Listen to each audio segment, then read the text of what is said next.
Good morning, church. It is so good to see you this morning. I know we have several that are traveling, and we have several that are worshiping with us online and via our cameras, and we're glad you're with us as well.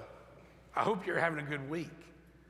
What a blessing it is for me for us to start our week together worshiping. And Terrell, I appreciate your reading this morning, and I'm sorry that you're going to have to be away from us a little while you have your ankle repaired. But I appreciate the reverence in which you presented this morning as we read God's word. There's power in the word. And I think sometimes maybe we forget the power in the word. We don't realize that there's things going on beyond our comprehension. There's things going on behind the scenes. There's power in the word. And I appreciate your reading very much. As this morning, we're going to look at the word to try to decide how can we live a life of significance. I think all of us really want to have a life that matters, that is significant, and that's what we're going to look at this morning. I have really enjoyed the series that we've been involved with Dr. Scott Sager so far, with the Beatitudes, and I think you have as well, and today I want to build upon what we've been studying. It's great to see you. I'd also like you to know that there's a sadness this morning that Austin and Reagan Brown are worshiping with us for the last time before they move to Memphis, where Austin is going to start medical school. I think what a great gift he will be to the whole world in using his talents for the Lord. And Reagan is an incredible teacher. We're going to miss her greatly at the academy, but she's already employed at Harding Academy. And I believe you told me you have 4 new preps. Well, that commute wouldn't have been that far, really. We're going to miss you greatly. I hope all of you will share with them your well wishes for them today after our services. And we're just going to put you on loan for a while. Is that okay? And we fully expect you back, and we'll miss you greatly. So we've been studying the Beatitudes. Sermon on the Mount is incredible to me. There it unfolds in Matthew chapter 5. And it says there at the beginning that Jesus saw the crowd, and so he went on the mountain and he sat down to teach. Boy, he was magnetic. People were drawn to him by the droves, and they just kept coming. I'm sure if there would have been signs that says, we've reached our capacity, they would be flashing, because they just kept coming. Because there was something about the words that he was about to say. There's power in the word. There's something in the words that they needed to hear. There was something that he was about to speak to them that was going to validate them. It was going to validate the lot that they had in life. He was going to let them know that he, the Son of God, knew exactly what they were going through. You see, we don't worship some unapproachable, unattainable, far off, not concerned with our life kind of God. We worship a God that loves us so much that he was willing to send his son to our mess. That he was willing to send his son to live here so that he could fully understand what we go through. There's power in the word. And I love at the end of the Sermon on the Mount, there in Matthew chapter 7, what Matthew says about what they just heard. Listen to this. And I found this in the Message, to me, has the most powerful in its reading. When Jesus concluded his address, the crowd burst into applause. They had never heard anything like this. It was apparent that he was living everything he was saying. Quite a contrast from the religious teachers that they were used to. This was the best teaching they had ever heard. You do realize that Jesus is the smartest man to ever live and the greatest preacher of all times. Amen. A lot of people don't recognize that. But things that are complex to us, they're elementary to him. And even with his intelligence, he can come down. He can come down and say, you know what? Blessed are the poor in spirit. Blessed are you that haven't lived up to the standards to which my Father has called you. And with you acknowledging that, you can begin to live kingdom living right now. Blessed are those who mourn, because I'm sending you a great comforter. I'm not going to let you stay where you are. You see, Jesus came to us, but Jesus never leaves anybody where he finds them. Jesus will never leave you where he finds you. He wants to call you to a life of significance, something bigger than you even understand, something more majestic than we can imagine. And sometimes it's in the smallest things. Sometimes the significance is in a cup of cold water. It's in clothes for those that are naked, or food for those who are hungry. There's power in the Word. And so we've been studying the Beatitudes that this crowd was so enamored to hear. Blessed are the meek, because they know where their real strength comes from. Blessed are those who hunger and thirst for righteousness, because you'll be filled. Blessed are the merciful, because Jesus offers great mercy. Blessed are the pure in heart that we studied last week, because don't you know that God cares most about your heart? And next week, when Scott returns, we will look at the peacemakers. And following, we'll look at those that are persecuted because of righteousness. But today, can I build off of what Jesus said at the beginning of his Sermon on the Mount? Will you give me just a moment of time to help you understand a life of significance? You see, Jesus lets the audience know, I know exactly who you are. I can not only sympathize with you, I can empathize with you. I know your feelings. And he goes through those with the Beatitudes, but then he says this, but I'm not leaving you there. I'm not leaving you there. Can I call you to a life of significance? Why was he so magnetic? He knows us. He knows us. And he calls us for his purpose.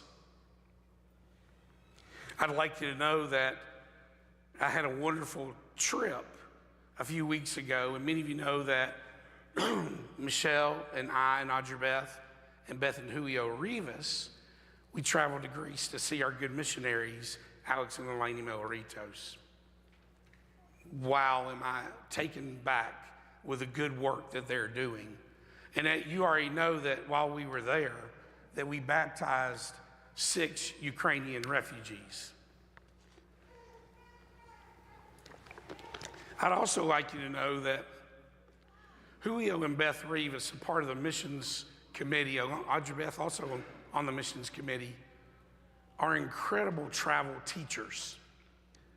They did an incredible job of helping some of us that are less experienced in travel to really get a full experience and to really hopefully to be an encouragement to that missionaries there that we went to see.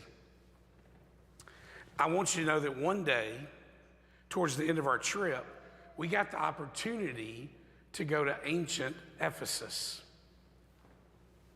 It is one of the largest archaeological digs in the world that's still active, that's still going on. They have this huge dome over an area that they continue to dig. Have any of you been to Ephesus before? Raise your hand, let me see. A few of you have been there. It is incredible, is it not?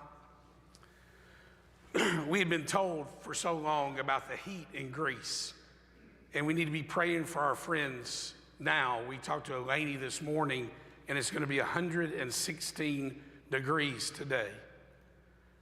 And we'd been told about the long walk of traveling through Ephesus, and so I was trying to prepare my mind and get ready for this journey, this experience that we were about to go on.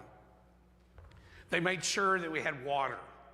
Make sure you carry water. And they told us wear light clothes and ball hats. Make sure you cover your sunscreen if you have it so you don't get burned. And so I was busy picking out my wardrobe. You guys know I'm a fashion kind of guy. And so I thought to myself, I think it'd be a good opportunity to wear a t-shirt. Not just any ordinary t-shirt. I like to wear t-shirts that are meaningful. And so I decided to wear a t-shirt from our church camp because I didn't get to go to the full church camp this year. I only got to go to a couple of days and I missed it. And I thought, you know what? I'm going to wear my church camp t-shirt from 2022, where the theme was, who am I? And we set off. We come into Turkey, which, if you didn't know, Turkey is 90% a Muslim nation. Only 2% of Turkey is Christian. And at first we go to the house that most believe Mary spent the last 11 years of her life living. It was spectacular. And then we traveled down the mountain and we started our journey through ancient Ephesus. And we saw sights that you just were amazed with. And finally you come through to the other side and you're really just taken back. And you exit the gate into a shopping area of souvenirs and other things. And they really want to be your friend. Sir, come here. Let me show you. Come here, let me show you. One particular merchant saw the t-shirt that I was wearing. And he said, "Who are you?" And before I had a chance to think about it, I said, "I'm a follower of Jesus Christ. Who are you?" He didn't know what to do. He said, "Well, I'm a follower of Allah." I said, "Can we talk about it?" And he said, "Can I sell you a rug?" And that's how it went. But I'm here to tell you today that you can live a life of significance just by saying to those that haven't heard, I'm a follower of Jesus Christ. Just by having a shirt that proclaims, I'm a follower of Jesus Christ. That's a life of significance. And when it all comes down to it, when we go and we meet our Maker, we won't care about anything other than being a follower of Jesus Christ. That's a life of significance. And so Jesus says this as we enter into our text that Terrell read for us today. You're the salt of the earth. But if the salt loses its saltiness, how can it be made salty again? It's no longer good for anything except to be thrown out and trampled underfoot. You're the light of the world. A town built on a hill can't be hidden. Neither do people light a lamp and put it under a bowl. Instead, they put it on its stand, and it gives light to everyone in the house. In the same way, let your light shine before others, that they may see your good deeds and glorify your Father in heaven. I'm a follower of Jesus Christ. Who are you? Nowhere do we get the impression that Jesus wants us to live in isolation. Nowhere does he seem to be wanting us to separate from the world. It's impossible to live kingdom living in private. We're called to a social agenda, an outward expression to God's principles. We're called to make a difference by our influence. We're called to impact the world around us. That's why Jesus didn't leave the crowd just with the Beatitudes. That's why he said, I know who you are, but now let me tell you your mission. I know what you're going through, but let me tell you what I've got in store for you. So we come to our lesson today. How do we live a life of significance? I find it very interesting in the world that we live in today, with big ideas and images, that Jesus used two pretty basic elements, didn't he? Salt and light. Did you ever wonder, why didn't he appeal to our pride? Why didn't he say, you are the stars of the world. You're the eagles that soar. You're the lion of the pride. He says, no. You're salt seasoning. You're a light bearer. Sometimes, do you think we get too caught up in our role instead of his message? Do you think sometimes we need to go back and look and say, I care more about being a follower of Jesus Christ than getting credit for what I do? Maybe I need to wear a t-shirt. You're the salt of the earth. You know, think about this for a second. Jesus used a metaphor that they completely understand. It was simple to them, something they use daily. But it has unique qualities, doesn't it? They carry enormous influence. They are impactful and instantly noticed. Someone that we consider genuine or useful or honest or straightforward or without hypocrisy. We may say they're the salt of the earth. Salt's one of the most common substances in human history. Did you know that Roman soldiers were paid with salt? The word that we have for salary is a Latin word that actually means salt money. But it's so common, yet it was used as salary. Have you ever heard someone say, well, they're worth their salt? It too has its origin from biblical times. Of course, we all realize that salt mainly was used as a preservative. Does anyone in here enjoy country ham? If you do, how many of these are you going to drink during the day? We realize that without refrigeration, they had to use it to cure meat. I wonder if we as Christians are being used to cure evil. I wonder if we as salt are being used to change the flavor of the world in which we live.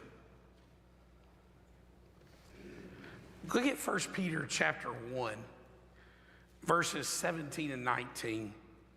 Since you call on a Father who judges each person's work impartially, live out your time as foreigners here in reverent fear, for you know that it was with not perishable things, such as silver or gold, that you were redeemed from the empty way of life handed down to you from your ancestors, but with the perishable blood, the precious blood of Jesus, a lamb without blemish or defect. It wasn't the perishable silver or gold that people pursue.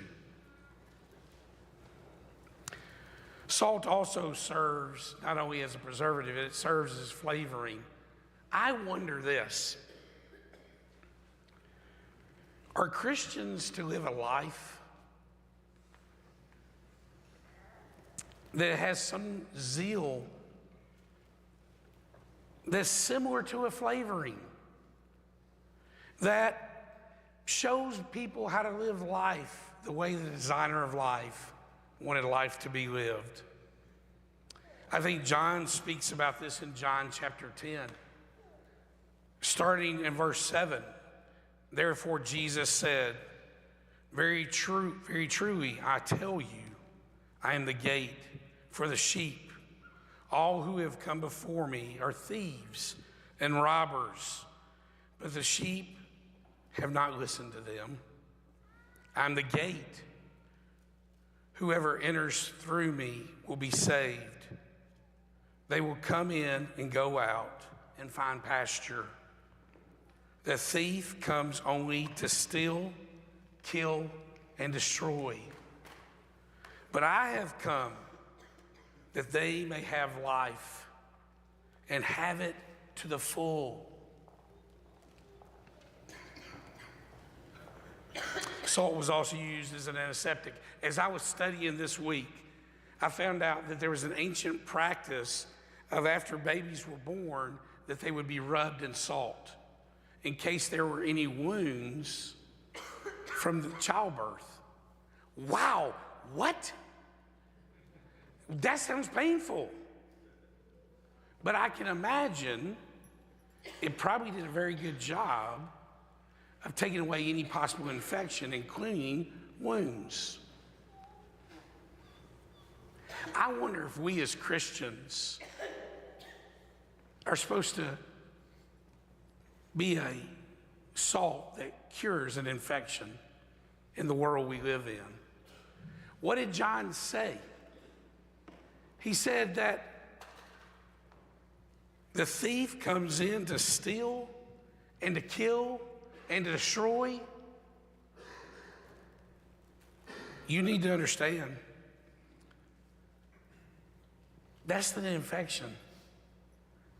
That we as salt bearers, we as those that are calling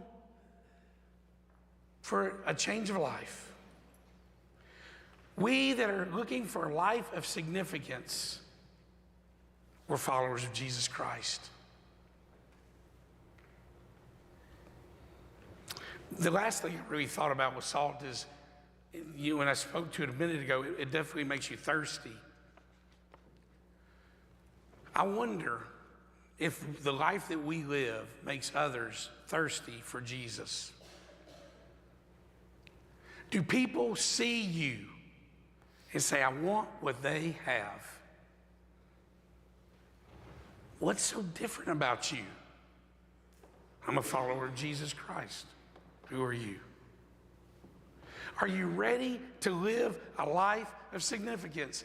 It's not rocket science. It's not hard. It's a commitment. It's surrendering. He didn't just say we were salt. He also said we were light.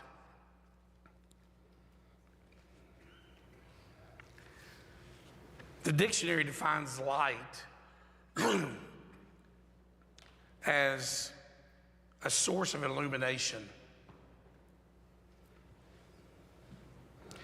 And I could go through all the characteristics of light that mimic or are a metaphor for what we as Christians should do, like dispelling darkness or, revealing our motives or awakenings or even warnings. But as we come to the conclusion of the lesson today, I want to concentrate on one thing. 23 chapters later, in 3 years of ministry from this event, Jesus will give his disciples the Great Commission. Go and make disciples of all nations. Yet here in the Sermon on the Mount, the greatest sermon of all times, Jesus is laying the foundation for worldwide change.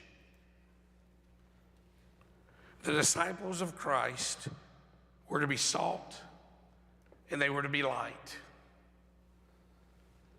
Our influence is to affect the entire world. We are salt. We are light. And when we come to understand that, we're living, kingdom living, a life of significance. And when people ask you, who are you? You know what you'll tell them? I'm a follower of Jesus Christ. Who are you? If we can help you in your life of significance this morning, why don't you come?